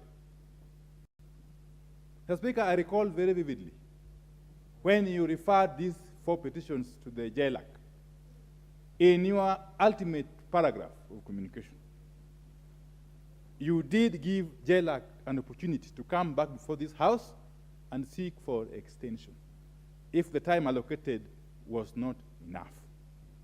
Mr. Speaker, I want to report to you that I have had occasion to attend one of the meetings of this very committee. Mr. Speaker, in that very session, in that very meeting that I attended, what I saw was not really encouraging. Mr. Speaker, a number of these persons who are being asked or being petitioned to go home through their legal representatives asked for ample time to prepare their defenses. The committee, through the chair, vehemently opposed those requests. Vehemently. As if there was some hurry, as if the world was coming to an end, Mr. Speaker.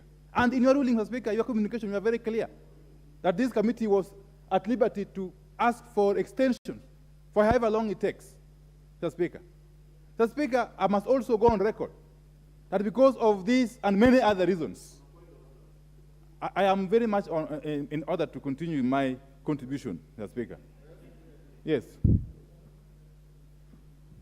Thank you, Honorable Speaker, and I didn't intend to mean that the Honorable Pio and I is not in order to be making his point, but he is trending on very dangerous grounds, Honorable Speaker, in my view, because he has gone to the extent of now debating not the procedural motion before us, but matters that are before that committee and discussions in that committee as to the requests that were made by particular parties before the committee. And Honorable Speaker, I want to believe that if and when the committee finishes their work, they will have a report to table before the House, and the Honorable Pio and I will have the opportunity to raise some of those issues. But we cannot now use this procedural motion to now debate how the committee that is currently sitting is transacting business. Mr. Speaker, you know, I've been in this House for as long as Honorable Ichunga has been. 10 good years and counting. And I know what is relevant and what is not relevant, and our standing orders. Mr. Speaker, this procedural motion is all about time. It's all about time allocated to the committee to undertake its work. And I am basically addressing the issue of time. I am not delving into the matters, substantive matters before the committee, Mr. Speaker, and I will not. I will not. Honorable Wandai. Yes. I agree. Yes. You are very experienced. Now, the motion before us is the committee saying give us 3 days. Correct.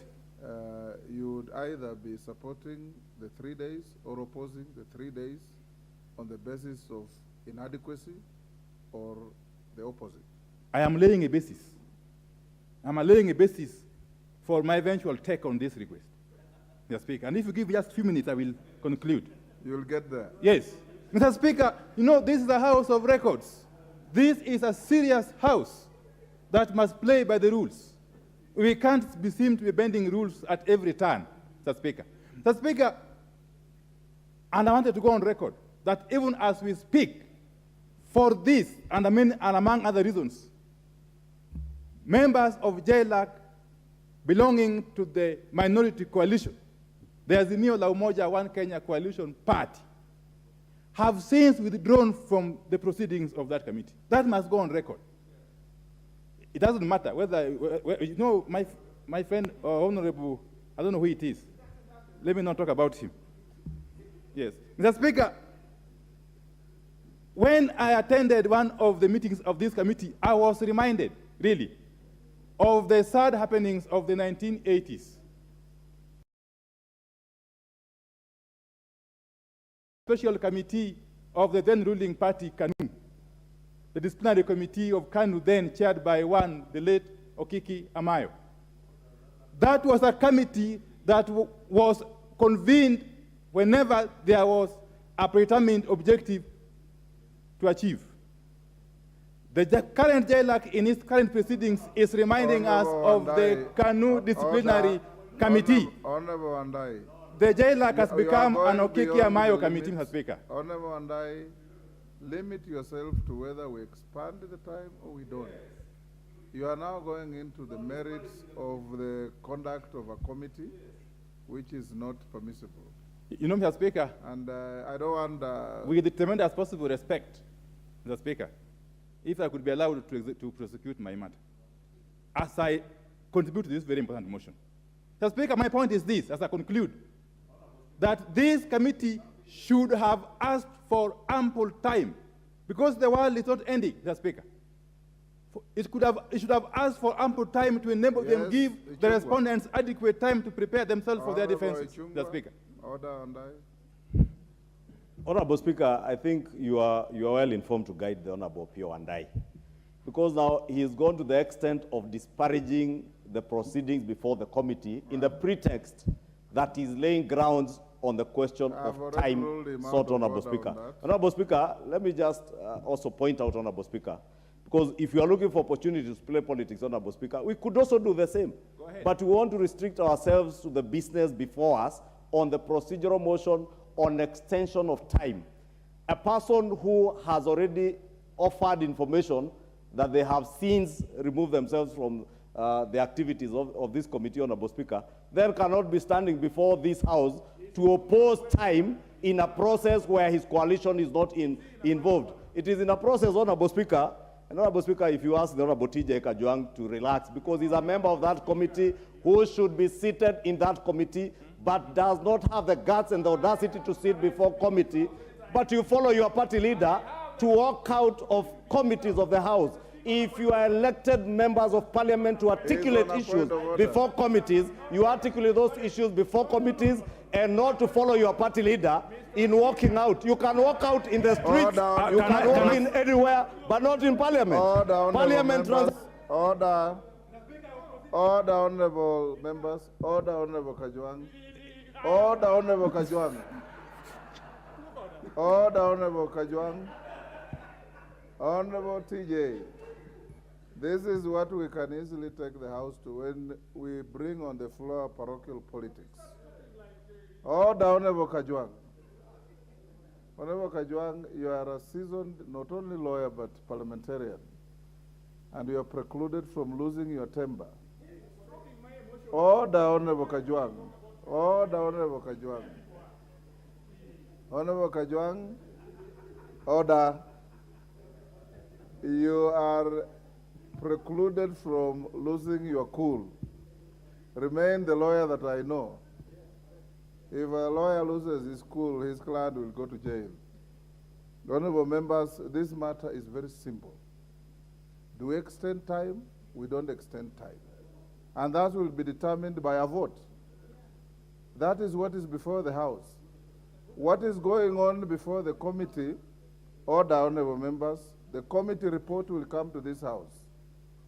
You will have, in fact, as minority leader, privileged time under the standing orders to debate that report. So just limit yourselves, both you are the majority leader, to the issue of time. The committee has come before you to say, give us 3 extra days. It is you to determine whether you give them the days and by a vote, or you don't. It's as simple as that. Let you and I finish first before I put the question. It is good for members to understand that once I'm given a chance to contribute to a motion, I have to finish my contribution. Or otherwise, time has to elapse before I can stop talking. Just limit yourself to the issue of time. Mr. Speaker, this is a house of politics. This house is premised on politics.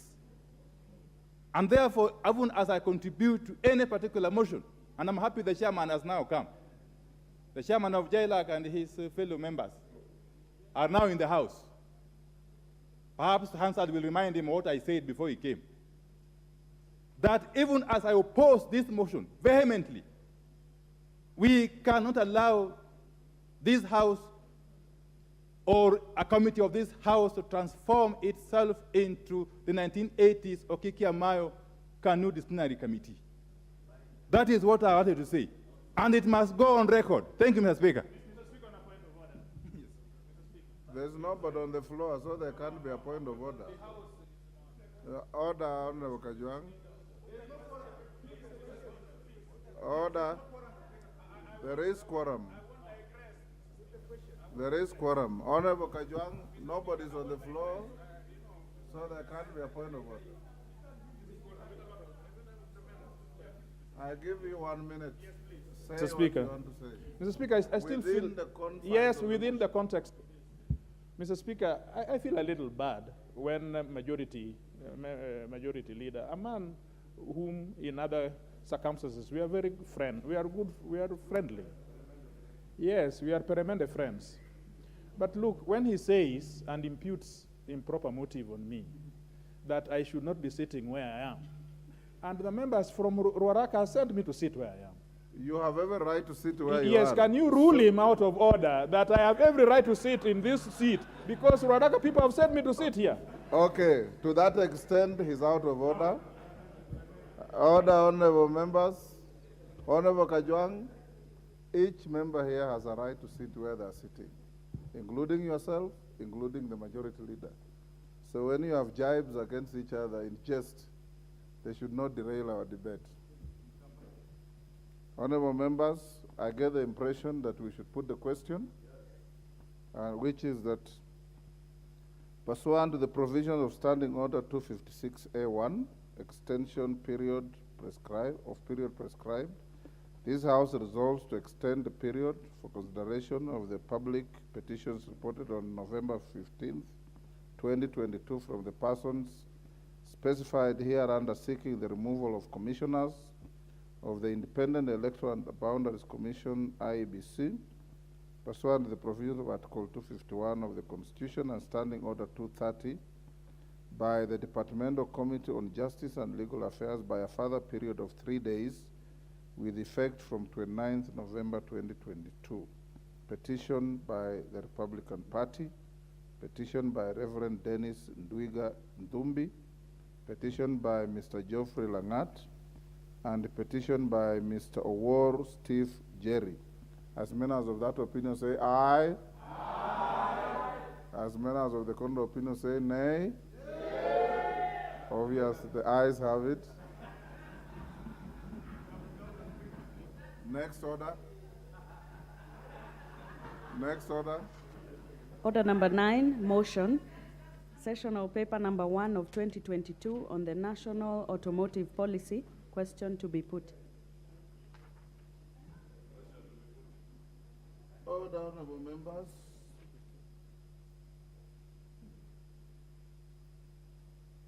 Which one, clerk?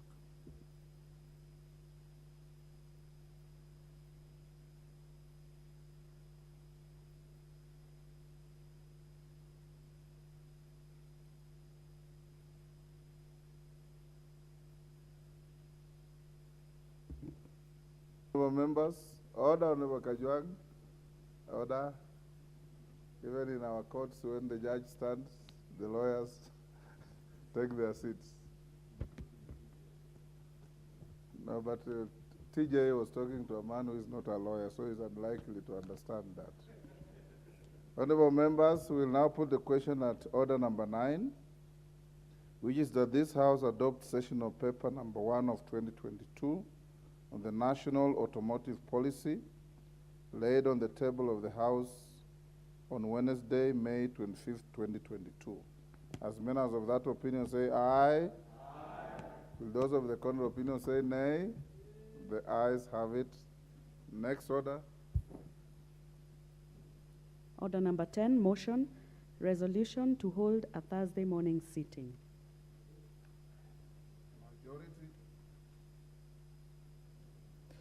Honorable Speaker, I beg to move that pursuant to the provision of Standing Order 33B, this House resolves to hold a morning sitting on Thursday, December 1st, 2022, commencing at 9:30 a.m. for purposes of considering priority business ahead of the December recess. Honorable Speaker, again, this is just a motion to have a sitting. Members are aware that we usually don't have sittings on Thursday, but considering that Thursday, in line with our calendar, is the last day of sitting, for this session, Honorable Speaker, and bearing in mind that you have just given us a communication on the lifting of the vetting of PSs, Honorable Speaker, we envisage that we should be able to finish some of that priority business to approve PSs, hopefully by Thursday morning, to have the report board on Thursday, and therefore want to ask members that we do support to have this sitting on Thursday so that we are able to conclude all business before us by Thursday and or close of business on Thursday.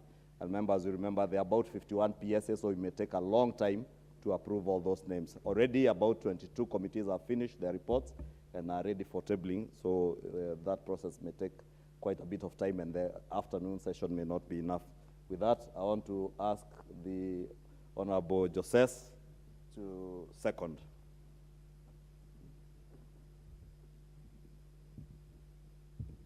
Yes, member for Mgwen. Thank you, Honorable Speaker. On that issue, because it's of importance to the nation, I second.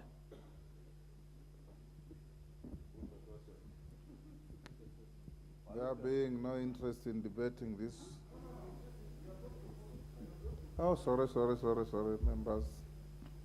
I propose the question that pursuant to the provisions of Standing Order 33B, this House resolves to hold a morning sitting on Thursday, December 1, 2022, commencing at 9:30 a.m. for purposes of considering priority business ahead of the December recess.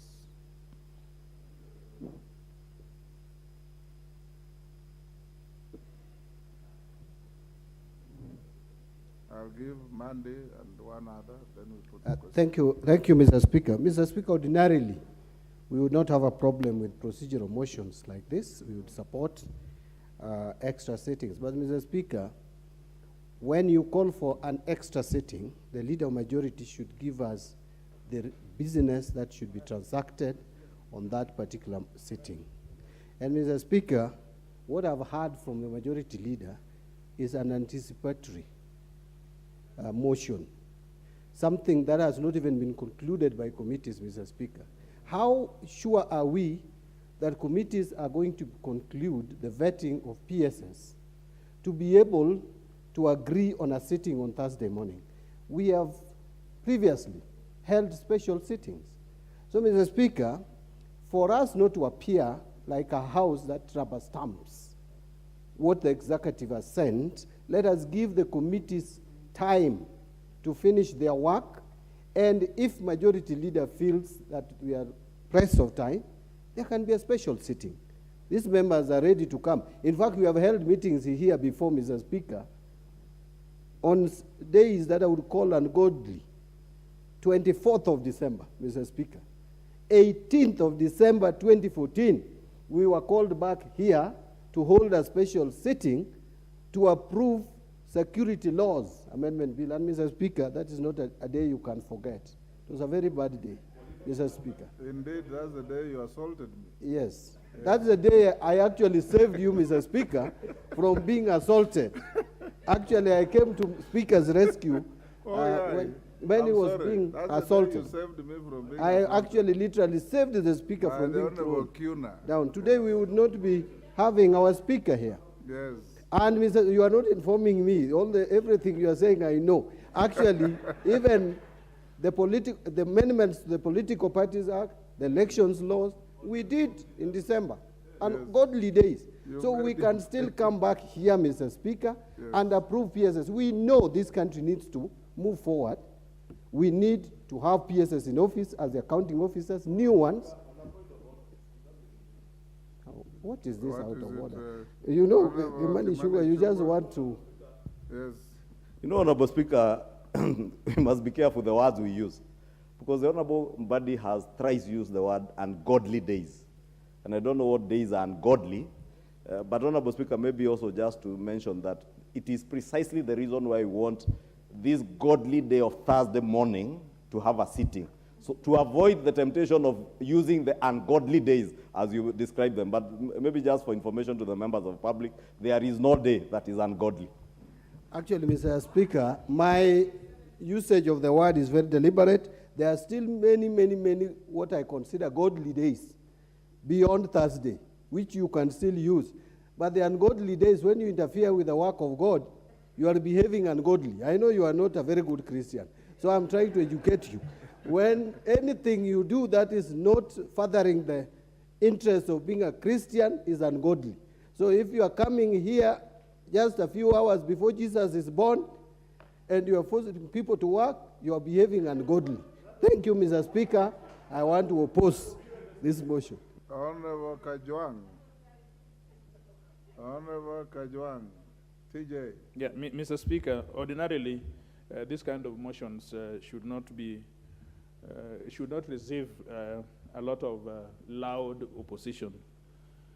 But the point I think we are pursuing here is that this is a house of record and procedure and decorum. A question of disclosure is very important to members so that we debate from a point of knowledge and from the point that no member moving a motion will keep certain material facts away from members who would wish to vote one way or the other in a motion before them. The Speaker, serving here, I think you are the octogenarian of this House. I'm sure you are serving your 6th term, so to speak. And you are a veteran in these matters. Going back to your legal practice, again, you are the octogenarian. I see a lot of lawyers in the House, but you are the senior-most lawyer, as I know. in this House. I'm sure, Mr. Speaker, you would wish that your legacy is remembered that you did business which conformed to the law of the House and the Constitution. A matter such as this is very noble, but it is important that the majority leader who has moved this motion discloses the kind of motions instead of anticipating debate, again, something which goes against the standing orders. I listened to the member who seconded the motion.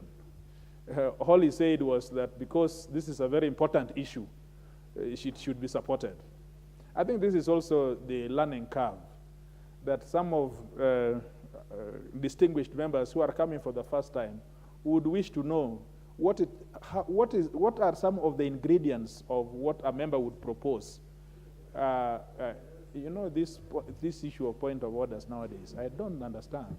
Everything is point of order. Thank you, Mr. Speaker. You know, even when nothing is out of order. You know, the Honorable TJ Kajwang is my very good friend. And he knows I have a lot of respect for him. So he should not get angry with me for rising on a point of order. Just to let you know, Mr. Speaker, is it in order for the Honorable TJ Kajwang to have missed the House Business Committee in which we discussed some of these issues?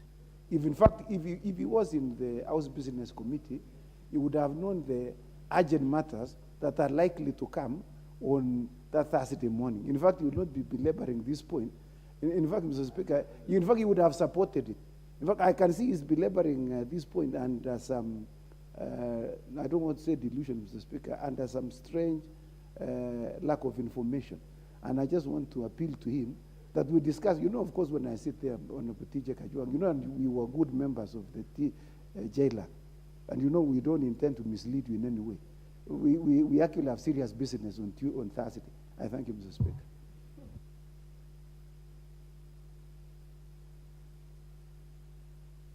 Mr. Speaker, my learned friend, I long for the days we served in JLAC. Unfortunately, this is not what I am seeing happening. But he knows very well that I am quite in order, that those are committees. House business is just a committee, like a members committee. And the fact that a member did not attend a meeting does not preclude one from making remarks in this House. Mr. Speaker, my point has been made, really. Yes, yeah. My point is this, that could the member, we want to vote, and we want to support this. Is it possible that the member would be given more time, the majority leader, to inform the House of details of this information so that we vote by conscience, we vote by information? I think that, Mr. Speaker, you would wish that when we read the Hansard, you would have presided over a House that keeps law and procedure. Thank you. I see no further interest. Let me put the question, which is that pursuant to provisions of Standing Order 33B, this House resolves to hold a morning sitting on Thursday, December 1, 2022, commencing at 9:30 a.m. for purposes of considering priority business ahead of the December recess. As members of that opinion say aye. Aye. As members of the contrary opinion say nay. Nay. The ayes have it. Next order. Next order. Order number 11, the County Government's Additional Allocations number 2 Bill, Senate Bill number 4 of 2022, first reading. A bill for an act of Parliament to provide for the additional allocations to county governments for the 2022-2023 financial year, the responsibilities of national government and county governments pursuant to such allocation and for connected purposes. Order number 12, motion, consideration of the Public Finance Management Financial Inclusion Fund Regulations 2022. Chair delegated. Thank you, Honorable Speaker. Honorable Speaker, I move that this House adopts the report of the Committee on Delegated Legislation on its consideration of the Public Finance Management Financial Inclusion Fund Regulations 2022, laid on the table of the House on Tuesday, November 29, 2022, and pursuant to the provisions of Section 24, subsection 4 of the Public Finance Management Act 2012, approves the Public Finance Management Financial Inclusion Fund Regulation 2022, published as legal notice number 213 of 23rd November 2022. Madam, oh, there has been a change of chairs. So, Madam Speaker, Madam Speaker, these are very important regulation, as you may be aware, that this government made a deliberate pronouncement that it intends to support those at the bottom of the pyramid, Madam Speaker, the so-called the bottom up, those who are called the hustlers. Mr. Speaker, Madam Speaker, you know, the word hustler has not been properly interpreted or given translation in the English dictionary. So what these financial regulations have used is inclusiveness. And the objectives of these regulations, Madam Speaker, is to ensure innovation, development, and deployment of the bottom of the pyramid financial services and products that are affordable, accessible, and appropriate for the unserved and underserved persons, Madam Speaker. This would be done through credits, savings, insurance, and investment products that will promote inclusion through expanding access to credit by persons in the medium and small